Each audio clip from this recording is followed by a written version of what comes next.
This fire broke out just before 5 on Saturday morning on night. Find a mobile home carport, 3 cars, 2 outbuildings, and a tree all engulfed in flames. 3 people taken to the hospital, according to a GoFundMe set up by a friend of the family. There were the mother, father, and the surviving child. Apparently, 2 young girls died at the scene. The GoFundMe says the family was renting the trailer at the time, had very little possessions. Firefighters are now trying to figure out what caused that fire. We will have a link to the GoFundMe on our website, foxla.com.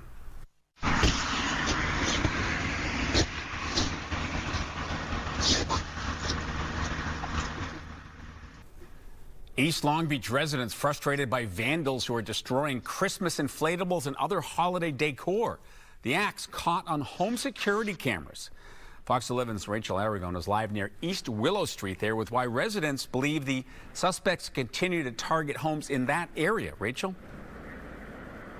Yeah, all these reports of vandalism we're showing you today seem to be happening just blocks away from each other near Dorado Park here in Long Beach. Residents I spoke to earlier say they just want to have a peaceful holiday season without their property being damaged. This is how big the slashes are doing, so they're not replaceable.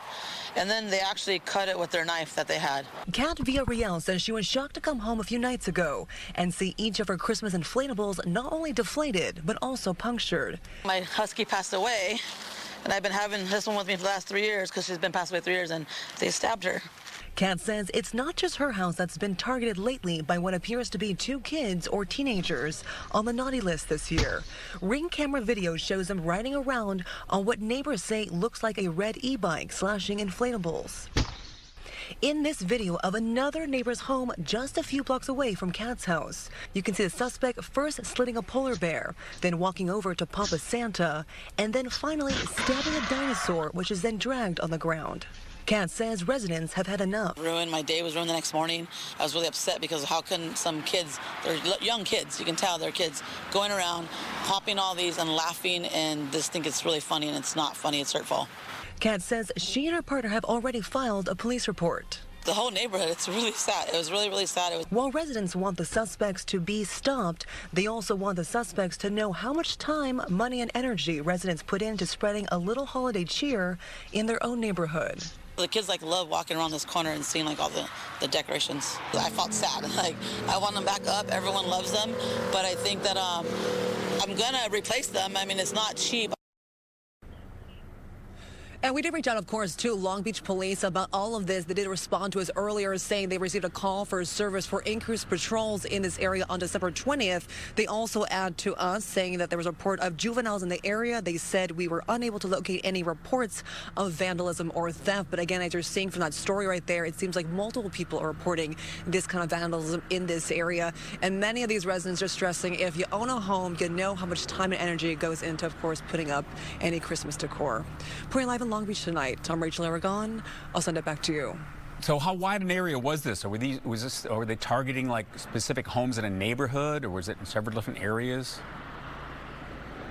It's quite a few blocks from each one of these homes. But one thing we noticed, though, is that a lot of these homes that have been targeted so far are off of a main road. It seems like it's very easy for them to, of course, flee and take off. But a good stretch of people here targeted in East Long Beach.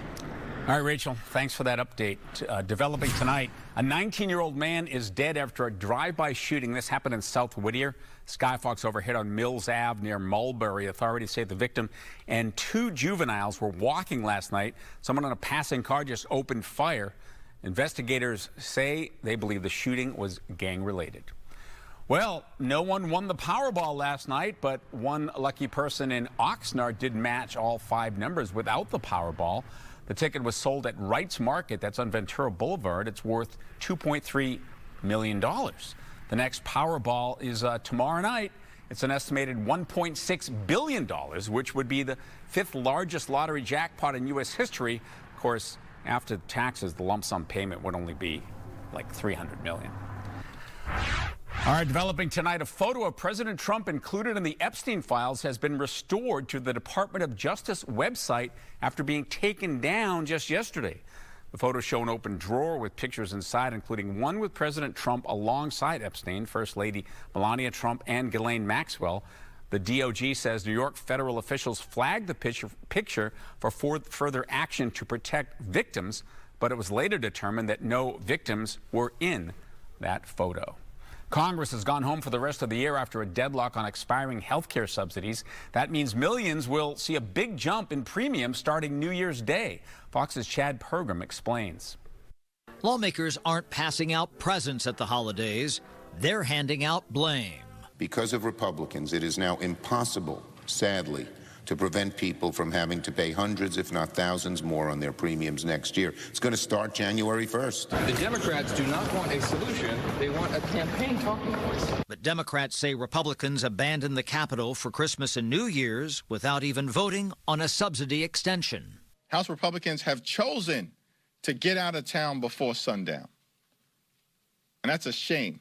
Republicans accuse Democratic leaders of not wanting to actually fix the problem and trying instead to seize health care as an issue for the 2026 midterms. What we have seen is Leader Jeffries withholding his votes from the bipartisan efforts.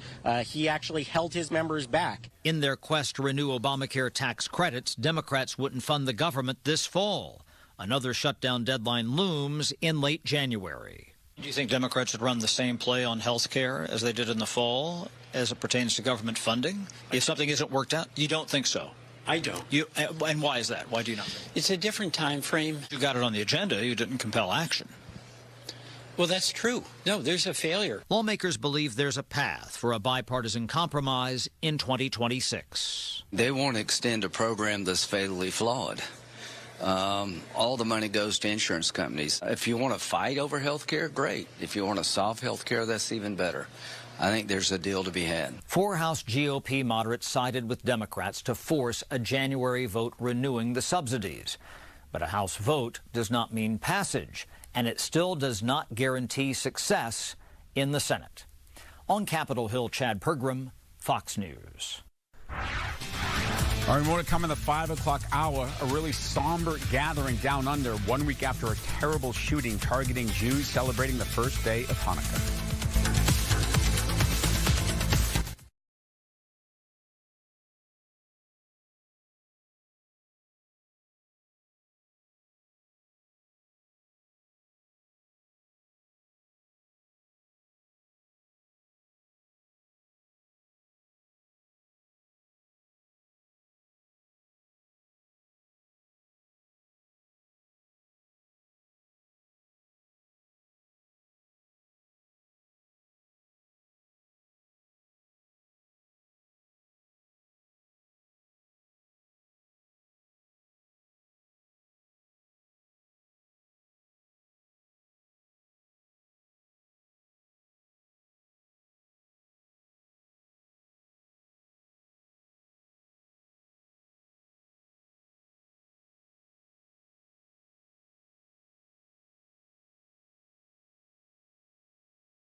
Consumer alert. You like to go to Olive Garden? Well, the restaurant chain says it's going to launch a lighter, smaller portion set of entrees after the company saw some successful tests with customers. These slimmed down portions will be priced around $13 to $14 depending on the location. The lighter options will not replace anything already on the menu. Well, the American mall is apparently making some sort of a comeback. New data shows shopping malls aren't necessarily dying, they're changing. Fox's Jerry Willis takes us inside the remarkable recovery story unfolding across the country. The American Mall is getting a makeover, and shoppers are coming back. Some of the great operators like Simon, they've adapted to changing times. You have to keep in mind, the mall started, as sort of a cruciform shape. Everyone had Sears, Penny's, 2 department stores, But department stores aren't what it's about anymore. They've been failing by and large. Despite years of retail apocalypse predictions, recent data shows a remarkable recovery story. Foot traffic is up at shopping centers. Now offering more than just retail spaces, malls are focusing on unique dining, entertainment, like arcades and cinemas, pop-up shops, and even community events. The developers have remade the malls. They have, as opposed to food courts where like a cookie was a good thing, they have fantastic restaurants. They have residences, hotels, things to do, a lot of small stores. They're very exciting and new. Driving mall visits the Gen Z influence. The younger demographic likes browsing, socializing, and instant access to products. 75% of shoppers now visit malls primarily to hang out with friends and family. At the same time, major retailers like Macy's, JCPenney, and Dillard's have been closing stores all over the country. Meanwhile, you've got JCPenney on the other end of the spectrum. They would have gone out of business a long time ago, but Simon has been propping them up in order to keep control over the real estate. You have Macy's in the middle, who's trying to make it work. They're showing some improvement, but look, they keep closing and closing the stores in the bottom half until the top half gets smaller and smaller and smaller, and those are the good stores that do make money. Open-air shopping centers are leading the pack after the pandemic shifted preferences toward outdoor spaces. Where you have the good and the bad and the ugly there. Dillard's is one of the great department store operators, by the way. They're doing pretty well. They're closing one store people have been talking about in Willow Bend in Texas. That's because the developer is demolishing a big part of the mall in order to do just what I'm talking about, to bring in residences and hotels and make it kind of offices, to make it incredibly cool. It's a fantastic mall. And how about a quick mall run between Zoom calls? Work from home culture has shoppers showing up to malls earlier with higher traffic between 9 a.m. and noon. In New York, Jerry Willis, Fox Business. Mourners gathered at the Lincoln Memorial to pay their respects to the penny. A moment to reconnect the significance the penny held in our lives and in history. The so-called very serious funeral honored the legacy of the penny. Comes as the U.S. Mint produced the last pennies on November 12th, nearly a year after President Trump instructed the Treasury Department to stop minting new 1-cent coins. The decision to stop penny production comes because the cost to produce the 1-cent coin has continued to rise. Find a penny, pick it up, and all day you'll have good luck. Who here has said this phrase before? Yeah, that's right. Look at that. It makes me sick.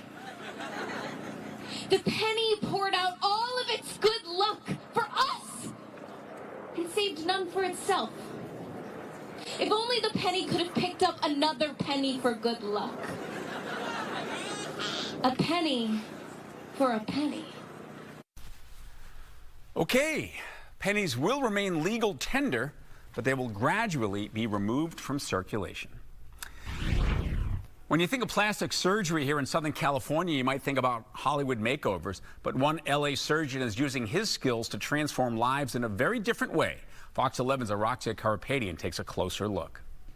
Most plastic surgeons don't moonlight as TV consultants. Then again, Dr. Andre Panosian isn't most plastic surgeons. I actually got involved with entertainment way back about 20 years ago with a little show called Grey's Anatomy. I was asked by their lead medical consultant to come in and basically do the medical consulting with her because it was a surgical show. It's about surgeons. But when the scenes didn't look quite right, the director had a different idea. And I was like, you know what, you guys got to do this scene a little bit more frantic. If it's a code blue, it's got to be a little more chaotic. And then the director at the time was a guy named Peter Horton. And he goes, okay, well, show me how that would be done. And I would just sort of cosplay it right in front of them. And then he goes, okay, great, mic him up.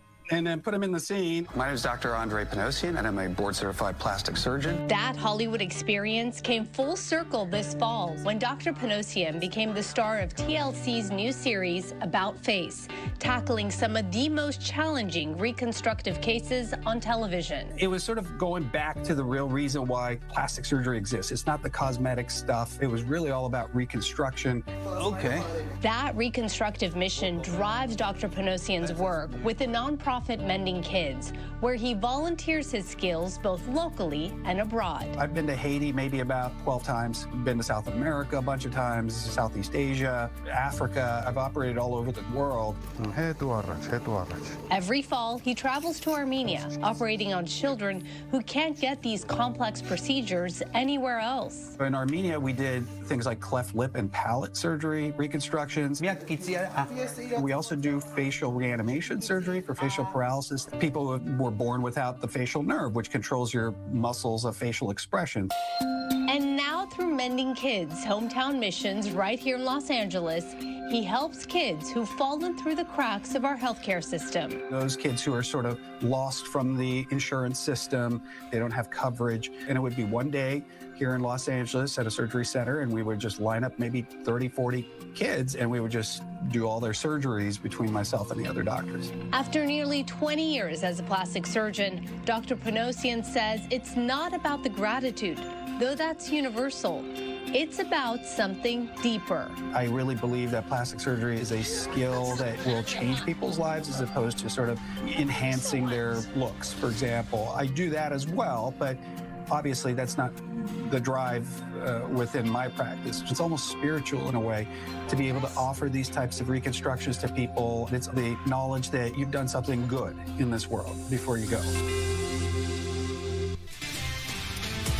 Along with the great stories, 2025 was filled with a lot of crazy moments. A lot of them apparently caught on camera. So coming up, we will, of course, take a look back at moments that we'll never forget. That's after the break.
Well, if you are at home watching this, be happy you're not on the way to LAX. This is a live look at the airport. The holiday travel crunch continues.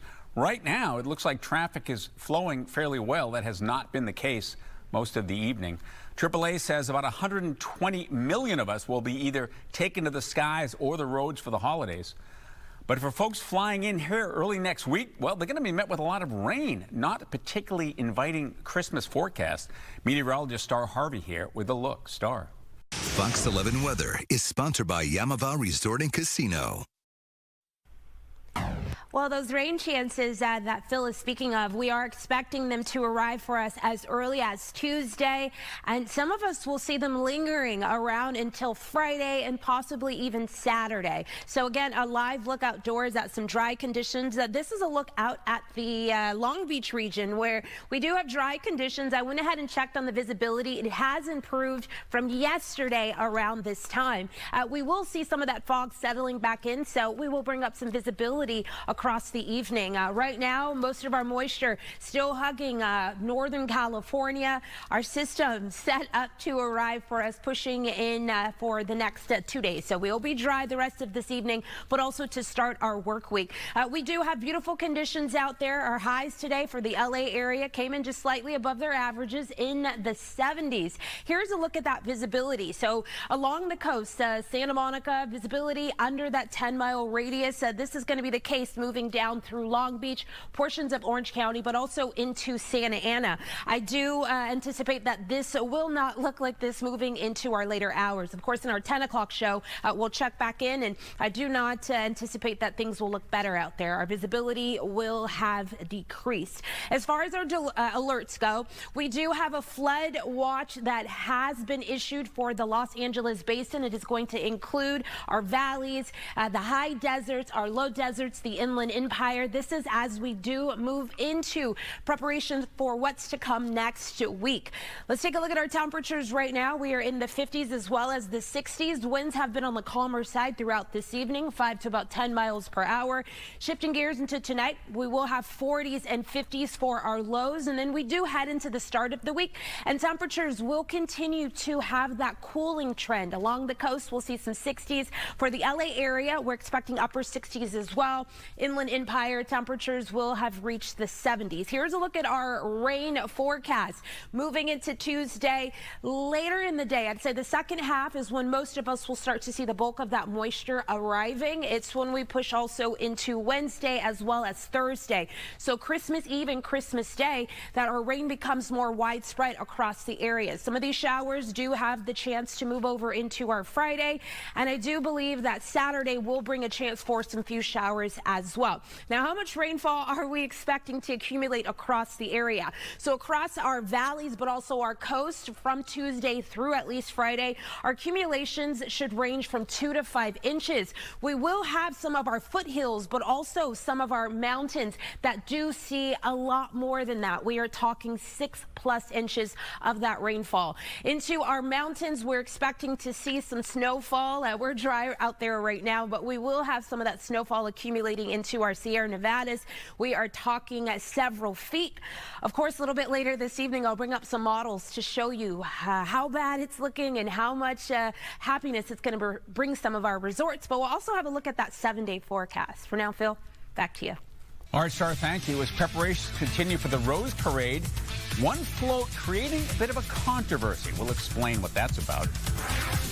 Plus, crisis averted after a Walmart employee tackles a suspect who was about to shoot at a police officer. It's all caught on camera.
You're watching the Fox 11 Weekend News.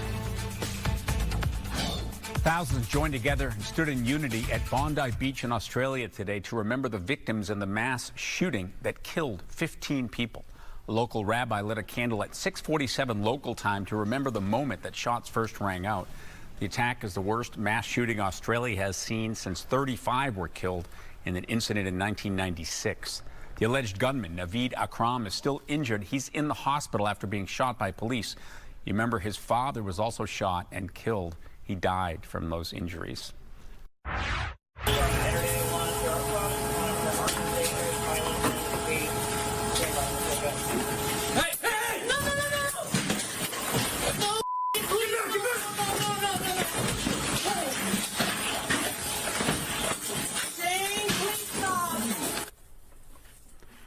Wow, caught on camera, a Walmart employee leaping into action to stop a shoplifting suspect from shooting at a police officer.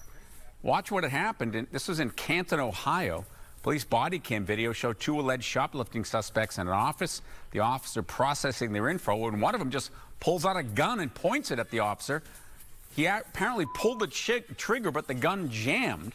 So then an employee wrestles the officer, and that's when they intervened and subdued the suspect.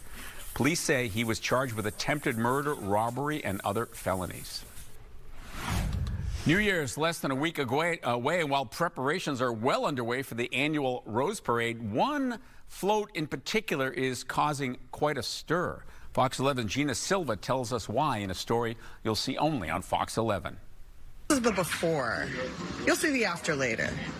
The float by the Sierra Madre Rose Float Association features 3 firefighters gathered around a giant stack of pancakes, pouring syrup over the top with a fire hose, as one firefighter jokes that he needs more syrup. It's tone deaf, it's hurtful, it's quite dismissive. Some Altadena residents say they see a jarring connection between firefighters asking for more syrup on the float and real-life firefighters running out of water during the deadly January wildfires. No, this is not good, and perhaps should be changed or at least acknowledged, like, hey, we screwed up, mea culpa. Online, the reaction has been harsh. This is so terrible. How disrespectful and tone deaf. Fire themed? Running out of syrup? This is so wrong. It wasn't just that there was arguably a lack of fire response in our communities, but also the fact that, there was no water in most of our hydrants. So to depict anything where we're talking about, running out of liquid is maybe a little tone deaf this year. The Sierra Madre Rose Float Association says it never meant to offend anyone, stressing the float was designed to honor firefighters and celebrate teamwork, not reference the fire. But Altadena residents who lost their homes, like Shauna Dawson-Beer, organizer of Beautiful Altadena, say the association had all year to make appropriate changes and chose not to. I think, unfortunately, this speaks to something that we as fire survivors have experienced all year, and that is a lot of action being taken on our behalf, a lot of assumptions being made on our behalf. And ultimately, all of these folks with the best intentions and the biggest hearts just need to actually talk to the survivors. Well, that was Gina Silva reporting. The Sierra Madre Rose Float Association says, again, it never meant to offend anyone, stressed the float was designed to honor the firefighters and celebrate teamwork.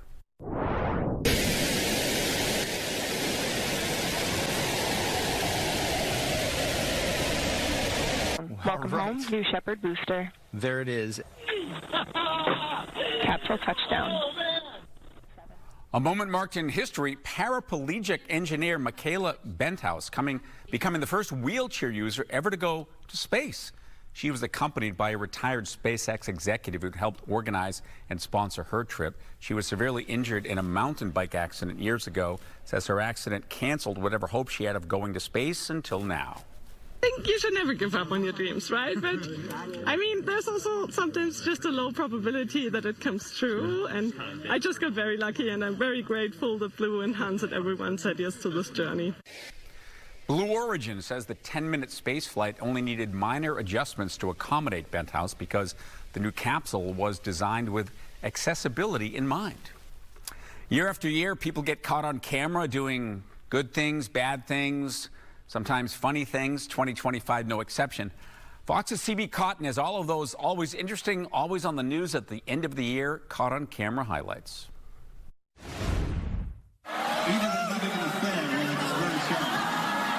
Caught in the act. And caught just in time. 2025 brought us some head-turning moments, and cameras captured them all. Are you going to get me in jail? No, I'm not going to put you in jail. Like this 5-year-old boy who worried about getting arrested after taking a solo trip for some Chick-fil-A. Or a 17-pound dog who spent months on the run before returning to his adopted family. There he goes. Bears were caught trespassing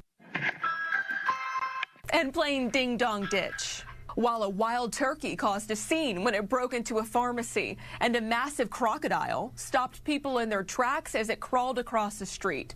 But Slow and Steady did not win the race for this suspected drug dealer who tried escaping from police on a scooter. White male covered in mud and underwear.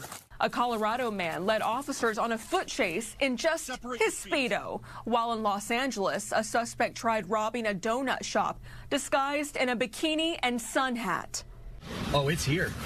Mother Nature was captured spinning tornadoes, whipping up dust storms, and sparking lightning strikes, while fiery space debris lit up the night sky. Stop. And Houston had a problem when Beyonce's flying car prop malfunctioned during her concert. From Texas to the Vegas Strip, where hotel and casino teams competed for gold in the housekeeping Olympics. But in New York, only one person took home the top prize at a pigeon impersonation pageant. This police officer also showed off his best moves when he responded to a noise complaint.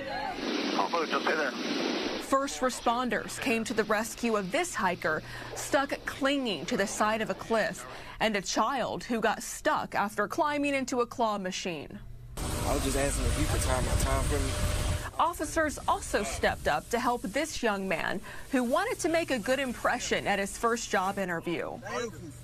With artificial intelligence now dominating social media, events that appear to be caught on camera will need to be watched with a closer eye in 2026.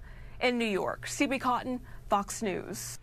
It's a good point. Well, if you like rain, it's going to be a very Merry Christmas. If not, maybe not so much. Star Harvey now with our forecast that doesn't sound too great, Star. No, you know, I can't think of anyone that may want to see rain for Christmas, even Christmas Day. Snow, maybe. Right. However, we're getting both here locally. Most of our wet weather still holding off to the north of us. We do have a flash flood warning up there. We will have similar warnings come Tuesday into Wednesday. We will have colder temperatures setting into tomorrow. The clouds will also stick around. The storm is set to arrive for us late in the day on Tuesday and stick around through Friday. Locally, rain amounts, we are looking at 2 to 5 inches. We could see some of our foothills, but also our mountains receive as much as 8 inches of that rainfall. As far as our snow, Sierra Nevadas, we are talking 6+ feet of snow, and locally we could also see some of that snow falling in our mountains. Right now we do have some clouds building in, temperatures in the upper 50s across the LA area right now. Moving into tomorrow morning, here's a look into our futurecast. We will have another dose of that patchy fog, much like what we saw yesterday, but also this morning. As we push into tomorrow afternoon, the fog will make way for clouds out there, so we can anticipate to have some clouds mixing in for our Monday. We arrive at Tuesday. Now, Tuesday is expected to start off on a dry note. Patchy fog in place, but as we move into the afternoon and evening hours on Tuesday, we do start to see that moisture arriving for us. Up across the north, it's already started. Here's a play-by-play. So Tuesday night, we have the rain arriving. Wednesday, Christmas Eve, becoming more widespread across the area. This is going to be the case for Thursday, Christmas Day as well. Friday, Saturday comes, and then we are anticipating that the rain will have moved on. Here's a look into how much we're expecting to receive. We We have some areas 7 to 10 inches. Those are our mountains, but also our foothills. And of course, we can't forget the Sierra Nevadas. There's a look into that snowfall coming down. We are anticipating a lot of it, and we should see locally above 7,000 feet, some of our mountains seeing some of that snowfall as well. As far as those temperatures go, just expect them to be a little bit cooler moving into this week than what we are typically at. Phil? All right, Star, we have a lot more news ahead, but we also have Kyle Kraska with what's coming up in sports.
The Fox 11 Sports Desk is sponsored by Hyundai. See your SoCal Hyundai dealer today. All right, hi, everybody. Let's talk some football. The Chargers entering the day with a chance to secure their spot in the NFL playoffs, but they would have to do their part first by beating an already eliminated Cowboys squad in Arlington. If they could manage that this morning, then the Bolts could just sit back and hope for a Texans or a Colts loss tomorrow night, or a tie would do the trick as well. Justin Herbert and company got off to a strong start today in Arlington. Cowboys open up the scoring 7-zip in the first, but the Bolts respond. Herbert lofting one to Quentin Johnston, and look at that catch. A one-hander. Cradled it with his left arm. The Texas native showing out in his home state. That ties the game at 7 apiece. Dallas would retake the lead up 10-7, but Herbert responds again, painting the other part of the end zone. A 25-yard TD to Ladd McConkey. Just like that, 2 drives, 2 house calls for the Chargers. Cowboys would then retake the lead, 17-14, but the Bolts knocking at the door right at the end of the half. Herbert plows in. 3 drives, 3 touchdowns for Herbert in the offense. Bolts up 21-17 as they head to the locker room. He would tack on 2 field goals throughout the second half to make it a 10-point lead, and looking for the dagger here in the fourth, and it's the rookie, Omarion Hampton punches it in. That's his third career TD. The Charger defense holds the Cowboys scoreless in the second half, and the Bolts win it 34-17. We really thought really highly of this team, and you know, Coach Harbaugh said it. We're in a position to be in a position, and I think that's all you can ask for. Where we're playing meaningful football in December, and you know, a lot of teams aren't, and that's the tough part about the NFL. And guys have continued to show up, and I think they're really thankful for the opportunity to be here. And you know, we've got a really good opponent coming to town next week, and so we got to be on our stuff this week and make the most of every opportunity that we get. That would be the Houston Texans coming to town next week. But first, a look at the updated AFC standings. The Broncos, with the loss today, could fall out of the top seed. That is if the Patriots beat the Ravens. That's happening right now. The Chargers solidify their spot as the number 5 seed. But if the Chargers win out and beat the Broncos in the final game of the regular season, guess what? The Chargers could still be the number 1 overall seed. All right, switching gears now. Collegiate Hardwood, USC hosting UC Santa Cruz at the Galen Center. And as expected, this one all Trojans. Up 32-23 here. First half off the steal. Chad Baker-Mazzara pulls up from deep and knocks it down. And he kept that highlight reel going before the break. Cam Woods misses on the 3 there from the corner, but Baker-Mazzara there for the putback slam. 15 points from him today, and the Trojans win it 102-63. Be sure to tune into the Fox 11 News at 10 o'clock. We'll be back with a full wrap-up of another big Sunday in sports. Phil, we'll send things over to you. Thank you, Kyle. Well, will you be on the lookout for Santa this Christmas Eve? Military volunteers are ready to tell you exactly where he is. This all started with a wrong number like 70 years ago. Fox's Dana Marie McNichol has more on NORAD's longtime holiday tradition. If you're looking for Santa Claus, military volunteers say they are standing by to tell you exactly where he and his reindeers are going to be during his journey across the globe this Christmas Eve. We tell them, yes, as long as the joy and the belief of Santa is in your heart, then he's going to come. The North American Aerospace Defense Command is celebrating 70 years of its Santa Tracker hotline, where anyone can dial in to speak with a Santa Tracker. It's a tradition that started out as an accident in 1955. A young child accidentally dialed the predecessor of NORAD, which is the Continental Air Defense Command, and the colonel who answered the phone heard a child asking him, "Where's Santa Claus?" And the colonel realized, well, we track everything over North America, and so we absolutely can see where Santa Claus is. The joint U.S. and Canadian operation typically monitors threats in the skies. But every year on December 24th, it uses those same radars and satellites to track St. Nick's sleigh. I don't think you ever really know who to expect on the other end of the line, and then all the way to a child maybe in the hospital with their parent wondering if Santa's still going to stop by. And for the first time ever, children can call through NORAD's website, making it easier for Santa searchers outside of North America. And so if we could bring that joy to them in some way.